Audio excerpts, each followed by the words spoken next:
So welcome to signature e-com solutions.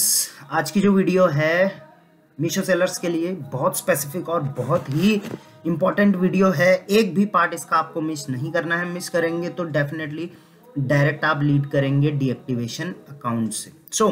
मेरे background में थोड़ा नॉइस भी आ रहा होगा क्योंकि आसपास थोड़ा आजकल चल रहा है कुछ फंक्शन वगैरह, उस वजह से, but ignore that voice and हम टोटल फोकस करते हैं वीडियो पे। तो आज की वीडियो में जैसे मैंने बोला कि बात करने वाले हैं मीशो की डीएक्टिवेशन पॉलिसी क्या है। देखो, मुझे बहुत सारे सेलर का रेगुलर बेसिस पे मैसेजेस आते हैं, मेल्स आते हैं, व्हाट्सएप आते हैं, कॉल्स आते हैं कि सर हमारा अकाउंट डीएक्टिवेट हो गया, अकाउंट डीएक्टिवेट हो गया।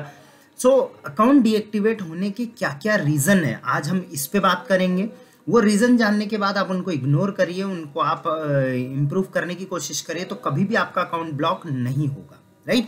और जैसे कि आपको पता है कि डीएक्टिवेशन भी एक टेम्पररी होता है, एक परमानेंट होता है, राइट। तो परमानेंट होने से बचें। देखो, टेम्पररी भी बचना है आपने, उससे क्या होता है थोड़ा विजिबिलिटी में बहुत ज़्यादा लॉस होता है, बट कभी कभी गलती से अगर टेम्पररी हो भी जाता है तो नो इशू, बट जो परमानेंट है वो नहीं होना चाहिए, अदरवाइज आपकी सारी की सारी अभी तक जितनी मेहनत करी है वो चली जाएगी पानी में। तो बहुत सारे नए सेलर्स आते हैं मीशो पे, उनके लिए भी ये वीडियो है, प्लस जितने पुराने सेलर सेल कर रहे हैं उनके लिए भी ये वीडियो है। तो डीएक्टिवेशन पॉलिसी को हम डीप में समझते हैं।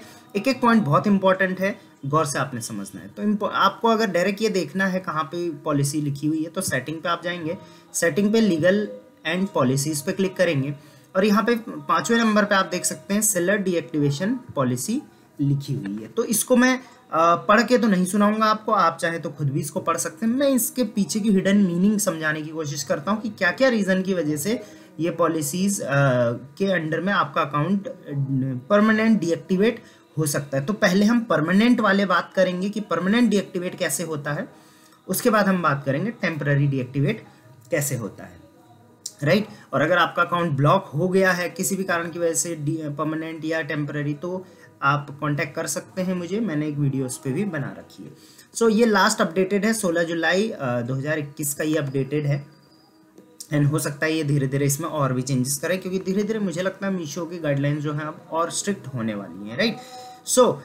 सबसे पहला रीज़न यहाँ पर दिया गया है सेलिंग फेक प्रोडक्ट्स। मतलब आप फेक प्रोडक्ट अगर सेल कर रहे हैं मीशो पे तो उससे आपका अकाउंट डीएक्टिवेट हो जाएगा। तो फेक प्रोडक्ट का मतलब क्या है, कई प्रोडक्ट की 2 कॉपी होती है, राइट। आप बिना अथॉरिटी के कई प्रोडक्ट बेच रहे हैं, ट्रेडमार्क किसी और के पास है, आपने वो प्रोडक्ट लिस्ट कर दिया। तो देखिए, शुरू में तो हो सकता है क्यूसी इजीली पास हो जाए क्योंकि मीशो पे उतनी ज़्यादा स्ट्रिक्ट गाइडलाइंस नहीं है, लेकिन धीरे धीरे जब इन्वेस्टिगेशन बैठती है, अब ये मत सोचिए कि अभी लिस्ट हो गया, सेल चल रहा है तो ठीक है।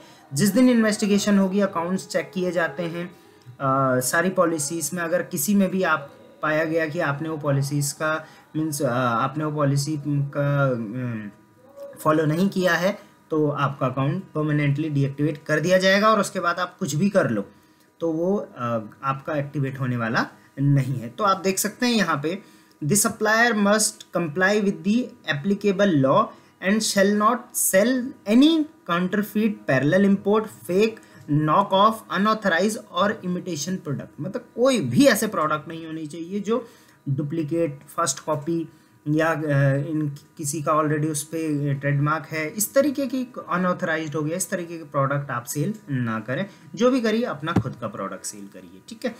नेक्स्ट आ जाते हैं, नेक्स्ट है violation of intellectual property rights, right. तो बहुत सारे आपने देखा होगा, जब भी कोई मैन्युफैक्चरर होता है तो वो प्रोडक्ट जब सेल करता है मार्केट में तो वो अपने ब्रांड का ट्रेडमार्क लेके रखता है, वो अपने लोगों को रजिस्टर करके रखता है, वो अपने ब्रांड नेम को भी रजिस्टर्ड करके रखता है, वो अपने कई डिज़ाइंस को भी कॉपीराइट करके रखता है, राइट। तो अगर आप उन प्रोडक्ट को बेच रहे हैं और इन्वेस्टिगेशन में ये चीज़ क्रॉस हुई कि हाँ भाई इसका ऑलरेडी किसी के पास ट्रेडमार्क है, रजिस्ट्रेशन है, तो उस केस में आपका अकाउंट परमानेंटली डीएक्टिवेट हो जाएगा। तो यहाँ पे आप देख सकते हैं इसका a point, using any brand name, आप किसी दूसरे ब्रांड का नेम यूज नहीं कर सकते, ट्रेडमार्क, उसका ट्रेडमार्क यूज नहीं कर सकते, logo and tag line, right, whether on a product पे भी नहीं कर सकते, ना कि हैंड टैग में टैग जो लगा होता है उस पे भी नहीं कर सकते, ना कि पैकेज पे करना है लिस्टिंग करते समय प्रोडक्ट को, राइट। अगर ऐसा होता है तो ये इन्फ्रिंजमेंट होता है, थर्ड पार्टी इन्फिच करती है और ये सारा आपका ब्लॉक हो जाएगा। इसी में दूसरा है using the brand name which is deceptively similar and any likelihood और कन्फ्यूजन विद ब्रांड, मतलब अगर जैसे आप गूगल का मूगल ऐसा कुछ कर दोगे मतलब थोड़ा थोड़ा, मतलब अगर आपने चेंज करने की कोशिश करी थोड़ा, अगर इस तरीके का ब्रांड नेम से सिमिलर कुछ किया तो उस केस में भी ये चीज़ हो जाती है, ठीक है। और आप अगर ये पढ़ेंगे तो सेम ये सिमिलर चीज़ें ही यहाँ पे आपको मिल जाएंगी, ठीक है। तो दैट मीन्स आपको किसी भी थर्ड पार्टी का जिस पे राइट है उसको आप लिस्ट नहीं कर सकते, राइट। पॉइंट नंबर 3 में आ जाते हैं। पॉइंट नंबर 3 है non compliance with applicable laws. तो देखिए एक गवर्नमेंट ऑफ इंडिया का लॉ होता है metrology act, legal metrology act 2009 हम इसको बोलते हैं, और दूसरा है IT एक्ट 2000, राइट। सो ये कुछ रूल्स हैं गवर्नमेंट ऑफ इंडिया के अपने प्रोडक्ट को सेल करने के लिए। तो आपको इन प्रोडक्ट का भी पूरा, इन रूल्स का भी पूरा ध्यान रखना है। दैट मीन्स मैं आपको सीधी भाषा में समझा देता हूँ, आप प्रोडक्ट को ला रहे हैं, आप बेच रहे हैं, तो प्रॉपर उसकी एक ट्रांसपेरेंसी होनी चाहिए। ऐसा नहीं कि आपने एक 2 कॉपी बनाई है ऐसा वैसा कुछ कर दिया, ठीक है। IT एक्ट मतलब आपका इंफॉर्मेशन जैसा प्रोडक्ट है, जैसा उसका रेट है, जैसा उसका MRP है, जैसा उसका फैब्रिक है, उसी तरीके का आपको लिस्ट करना है, कोई भी चीज़ हाइड करके नहीं रखनी है, ठीक है। Next point number 4 violation of third party right and privacy rights, ठीक है। तो ऊपर जैसे थर्ड पार्टी का आप प्रॉपर्टी राइट को मतलब प्रॉपर्टी राइट आप मतलब उनका कॉपी बनाने की कोशिश कर रहे थे, वहीं आप प्राइवेसी राइट्स को आप कॉपी बनाने की कोशिश ना करें। सेम वही चीज़ है यहाँ पर भी, third party including intellectual property rights, same वही प्रॉपर्टी राइट्स आप अगर करते हैं किसी का इंक्लूडिंग यूज़र डेटा, इस तरीके का डेटा वगैरह आप किसी से, देखो ये ऐसे रूल्स रेगुलेशन हैं जो कि मीशो ने अपने एंड से बनाए हैं, और कभी भी ऐसा नहीं होगा कि इनमें से कोई पॉलिसी आप तोड़ रहे हो और आपको पता नहीं होगा। देखो गाइज, आपको खुद ब खुद पता होता है, और बहुत सारे से ये सोच रहे होंगे कि यार कहीं हमारा भी तो इन रूल में नहीं आ गया हमारा अकाउंट, तो ऐसा देखो नहीं होगा। अगर आप ईमानदारी से काम कर रहे हैं तो कई बार क्या होता है कि आपको पता होता है सारा कि आप कहाँ पे रूल्स को तोड़ रहे हैं, पॉलिसी को फॉलो नहीं कर रहे हैं, ठीक है। तो उसको फॉलो करना शुरू करें। नेक्स्ट बहुत ही इंपॉर्टेंट है लिस्टिंग प्रोडक्ट्स। अब जब आप प्रोडक्ट को लिस्ट करते हैं तो यहाँ पे आप पढ़िए, the supplier may list product for sale on the application according with the applicable law policies in corporate with the agreement.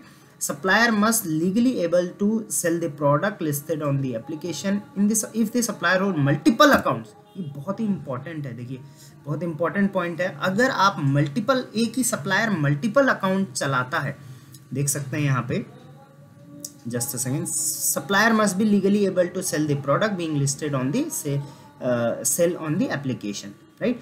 In case this supplier holds multiple account और has duplicate multiple catalog over application then such duplicate listing account shall be delisted। Flipkart Amazon में आपने देखा होगा, अगर एक seller 2 account चलाता हुआ पाया जाता है तो उसका अकाउंट डीएक्टिवेट हो जाता है। मीशो पे भी ऐसा है, बट अभी तक मैं बहुत कम केसेस देखे कि इसके अंडर में किसी का अकाउंट डीएक्टिवेट हुआ होगा, क्योंकि यूज़र परमिशन वगैरह वगैरह का इसमें कोई अभी फंडा है नहीं। तो आपने कोशिश करनी है कि यार देखो, अगर आप सेल कर रहे हो प्रोडक्ट अपना, तो एक ही अकाउंट से सेल करो। 2 अकाउंट से, 3 अकाउंट से, कई लोग 6 अकाउंट से सेल करते हैं। तो एक ना एक टाइम ऐसा आएगा जब इन्वेस्टिगेशन बैठेगी और आपके अकाउंट हो सकता है सारे बंद हो जाए, हो सकता है 1-2 बंद हो जाए। तो इसका भी आपको ध्यान रखना है। ये पॉलिसी अभी स्ट्रिक्ट नहीं है, लेकिन धीरे धीरे स्ट्रिक्ट हो जाएगी। एक ही कैटलॉग को आप बार बार लिस्ट नहीं कर सकते, ये भी रूल है। कई बार आपने देखा होगा आपका प्रोडक्ट डुप्लीकेट प्रोडक्ट करके ब्लॉक हो जाता है, इसका मतलब आपने एक ही प्रोडक्ट को बार बार लिस्ट करने की कोशिश करी है, तो इसका भी आपको ध्यान रखना है। नेक्स्ट 6 पॉइंट है breach of prohibited restricted product policy. तो कुछ प्रोडक्ट पॉलिसी होती है, उनको अगर आप ब्रीच करते हो तो उसमें भी ये आ जाता है, ये भी डीएक्टिवेशन में आ जाता है, ठीक है। 7 पॉइंट है यूज ऑफ, देखो जो चीज़ ज़्यादा कुछ समझाने वाली नहीं है वो मैं समझा नहीं रहा हूँ ज़्यादा। Use of incident, use of indecent और adult material on for listing. देखो एडल्ट मटेरियल आपने लिस्ट नहीं करना है, इसका मतलब ये नहीं कि आप लॉन्जरे वगैरह लिस्ट ना करो, लेकिन आप ऐसी चीज़ लिस्ट नहीं कर सकते, या ऐसा टाइटल, ऐसा डिस्क्रिप्शन नहीं डाल सकते जिसमें कि आपको पता है भाई 18 साल से ऊपर के, 18 साल से नीचे के बच्चे अगर इसको देखेंगे तो उनके दिमाग पे गलत असर पड़ेगा। तो आप एडल्ट मटेरियल आप समझते हैं, वो सब चीज़ें आप लिस्ट नहीं कर सकते, लिस्ट करने की कोशिश भी नहीं कर सकते, क्योंकि वो फिर अप्रूव तो वैसे भी नहीं होगा, लेकिन अप्रूव हुआ कुछ टाइम बाद प्रोडक्ट आपका डीलिस्ट हो जाएगा। तो इस चीज़ का भी आपको ध्यान रखना है। उसके बाद defaulting in sales and delivery of product, ये तो आपको पता ही है। मान के चलिए शिपिंग एंड डिलीवरी आपने की, लेकिन वो इनकरेक्ट ऑर्डर कर दी, आया कुछ और था चला कुछ और गया, ठीक है। Shipping and delivery of product inconsistent है, कभी आप कर रहे हो कभी आप नहीं कर रहे हो, कलर कुछ और चला गया, टाइप कुछ और जा रहा है, मॉडल कुछ और जा रहा है, प्रोडक्ट का यूनिट जितना बोला था उतना नहीं जा रहा है नहीं। उसके बाद डैमेज प्रोडक्ट आप ज़्यादा भेज रहे हैं, डिलीवरी वगैरह की प्रोडक्ट की हो रही है लेकिन वारंटी नहीं हो रही है, in case the number of cancellation बहुत ज़्यादा हो रहे हैं। तो इस केस में भी देखिए ये सब आपको पता होगा, ब्रीचेज हो गया, कैंसिलेशन हो गया, या आपका किसी भी तरीके का आपने गलत भेज रहे हैं, तो उससे क्या होगा, मीशो को धीरे धीरे आपका अकाउंट के बारे में पता चल जाएगा और एक टाइम पे आपका अकाउंट डायरेक्टली ब्लॉक हो जाएगा। तो इस चीज़ का भी आपको ध्यान रखना है।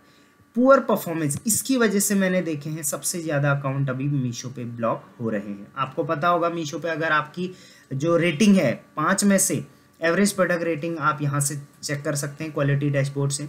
अगर आपका एवरेज प्रोडक्ट क्वालिटी 5 में से 3.6 से नीचे जाता है, 3.5 से नीचे जाता है, तो आपका अकाउंट ब्लॉक होने की कगार पे आ जाता है और ब्लॉक ही हो जाता है, आप समझ जाइए, ठीक है।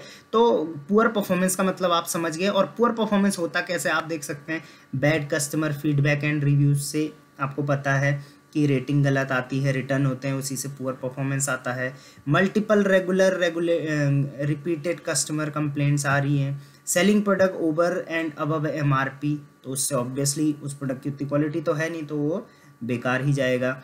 abuse of price and discounting, using substandard poor quality material, तो आप ये सारे वो रीज़न लिखे हैं जिससे आपके रिटर्न आते हैं, जिससे आपके रेटिंग कम आती है, तो उससे ऑब्वियसली इनडायरेक्टली आपका परफॉर्मेंस लो होता है और आपका अकाउंट ब्लॉक हो सकता है।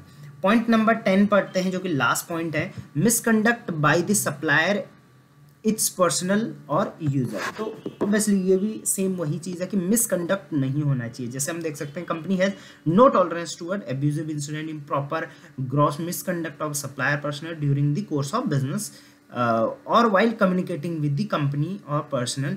ये देखो, ये सीधी सी ये बोलने का मतलब है इनका कि आपको मिसकंडक्ट मतलब मिसबिहेव नहीं करना है किसी भी केस में, राइट। चाहे वो कॉल आए कस्टमर सेलर सपोर्ट की तब, या फिर आप टिकट रेस कर रहे हैं उस टाइम पे आपने अब्यूजिव लैंग्वेज वगैरह वगैरह ऐसा कुछ लिखने की कोशिश करी। देखो, एक होता है कि आप गुस्सा हैं तो आप उस तरीके से बात करिए, अपना गुस्सा उनको बताइए, रीज़न उनको बताइए, लेकिन अगर बार बार आप इस तरीके के टिकट रेस कर रहे हैं, इस तरीके के मैसेजेस मेल्स उनको कर रहे हैं, तो उससे भी आपका अकाउंट डीएक्टिवेट हो जाएगा। तो गाइज ये थे मीशो की डीएक्टिवेशन पॉलिसी, जहाँ पे आपका अकाउंट परमानेंट ब्लॉक हो जाएगा। अब कुछ टेम्पररी ब्लॉक है, आपको ऑब्वियसली पता भी होंगे। कई बार क्या होता है, in case the supplier fails to ship और deliver the product within supplier expected dispatch date, then the entire catalogue of the seller will be deactivated for temporary basis. देखो, कई बार क्या होता है कि आपको ऑर्डर आया लेकिन आपके पास वो प्रोडक्ट है ही नहीं, तो शुरू है मतलब पहली बार है, तो आपका प्रोडक्ट क्या हो जाएगा, आप वो डिलीवर नहीं कर पाए, आप वो डिस्पैच नहीं कर पाए, तो इसका मतलब आपने गलत इन्वेंट्री मार्क कर रखी है। तो इस केस में आपका टेम्पररी बेसिस पे आपका अकाउंट ब्लॉक नहीं होगा, लिस्टिंग्स जो है आपकी वो आपकी सारी ब्लॉक हो जाएंगी टेम्पररी बेसिस के लिए, ठीक है।